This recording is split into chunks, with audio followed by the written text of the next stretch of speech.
there's a lot of creative ways to approach a move abroad, or even just living abroad. I like to differentiate between moving abroad and living abroad, because you can just plan to live abroad for a couple of years.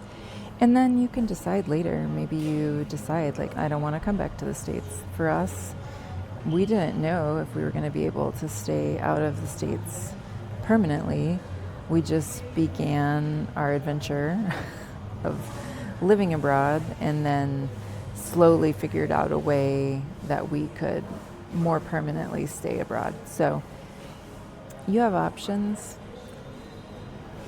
I am hoping to be your move abroad friend who is a voice of calm in the chaos that you may be feeling because of the dumpster fire that is American politics right now. I know that some of you may have always dreamed of living abroad. I know that some of you may be considering moving abroad simply because it feels scary to be in America right now. It feels extremely unpredictable and inconsistent.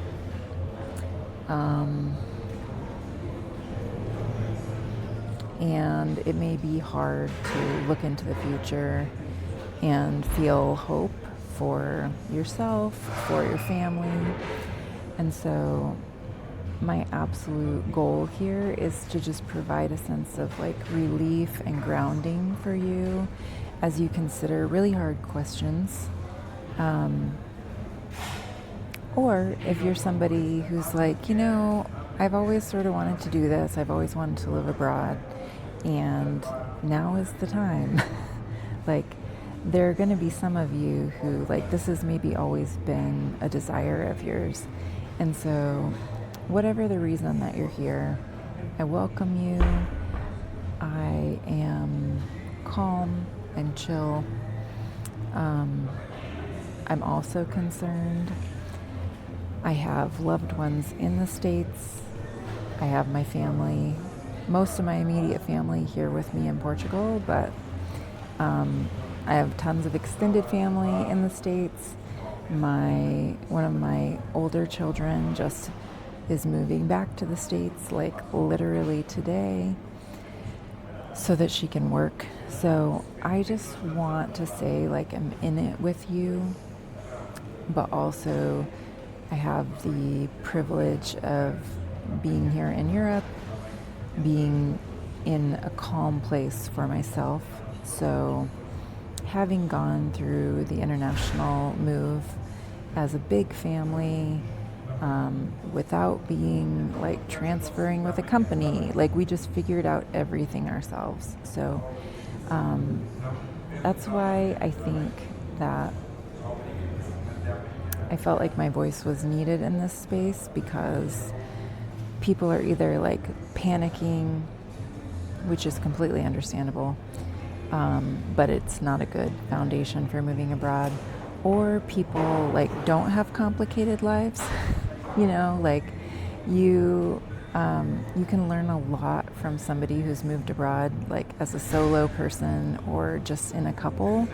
But I think there's a lot of you that I've heard from on threads mostly, and in just responses to the emails that I send out, that feel like you have some really tricky circumstances. Like maybe you want to bring your mom, maybe you have several pets.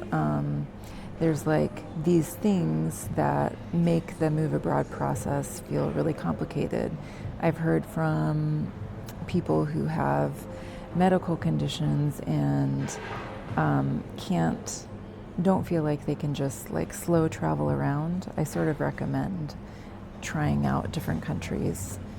I do recommend trying out different countries at first, like stay 3 months in one and then go to the next one and sort of like that, rather than like immediately trying to immigrate to a country that you don't know for sure. Like, is this going to be a good fit for me?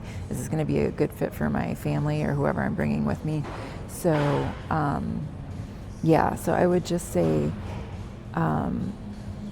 there are people who are messaging me about tricky stuff like custody, or, is that country queer friendly because they have kids who are queer and they want to make sure that their kids are safe and are going to be welcomed in a new country.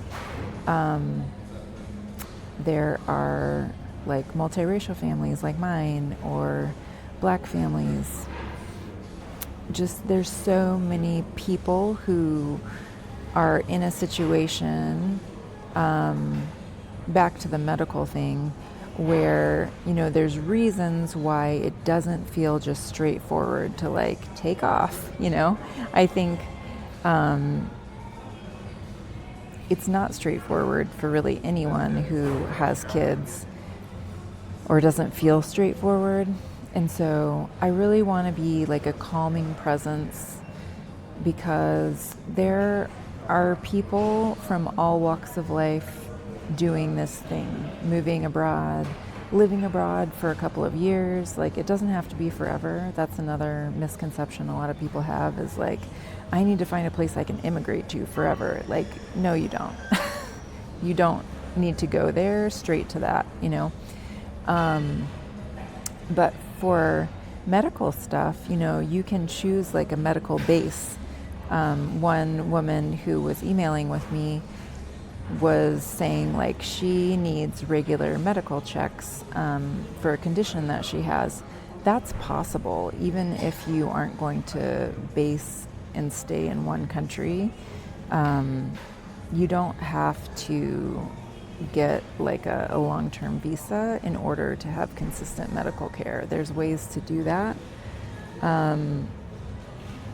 by slow traveling, and then having a medical base where you establish yourself. So I want to help you see that there's more possibilities than you would imagine if you think creatively for how to go abroad. There's a lot of people who make the assumption that, I can't bring my mom, who I need to take care of. And that's not true either. Don't assume that just because your situation is complicated that there's no possibility for you. I'm not going to tell you that it's easy. I think there's no here's 10 simple steps to follow and ta-da, you have a life abroad. That's not the case. There's a lot of pivoting that goes on. There's a lot of changing and switching things up and figuring out, what do we do next? That's part of the process. And if you're somebody who likes to have everything spelled out, that's a really hard part of the process. However, life is really like that anyway. I think we imagine that everything is stable and predictable in life, and that's really not the case, is it? If you really think about it. I mean, the whole premise of why so many people are thinking of leaving America right now just shows us this. I think a lot of people have been surprised by the extremes that have happened in America. So, life isn't predictable, but we can approach this big transition that you're thinking about with calm. And that's why I want to invite you to just be here. Put me on while you're playing dinner. Put me on while you're making dinner. Listen to me while you're doing your laundry, whatever. But I just feel like there's a really big need for somebody who is calm and grounded in this process, who's done it in a complicated family, and not just as somebody who's able to be footloose and fancy free. And then, what was my third one? Also coming at it from a place of hopeful and think outside the box. And this doesn't have to be forever. You don't have to burn down your life in the US to move abroad. I'm not going to oversimplify it for you.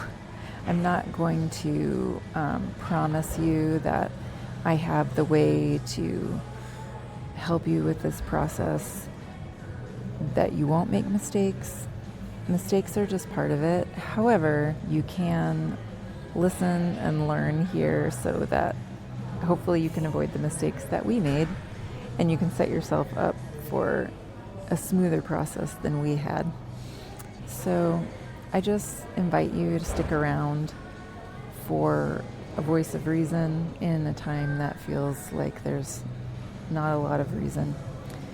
And I wish you all the best as you consider this grand experiment. It's okay for it to be an experiment. You don't have to have it all figured out. And you won't have it all figured out. And that's totally okay.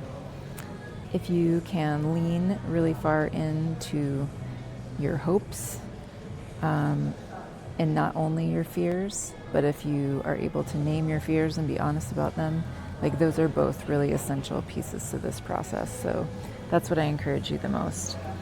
But anyway, I invite you to just hang out with me and immerse yourself in the topic of moving abroad by listening to stories, by doing research. All those things are going to help you think creatively and see other people who've done it and put the pieces together for yourself. So I'll see you next time.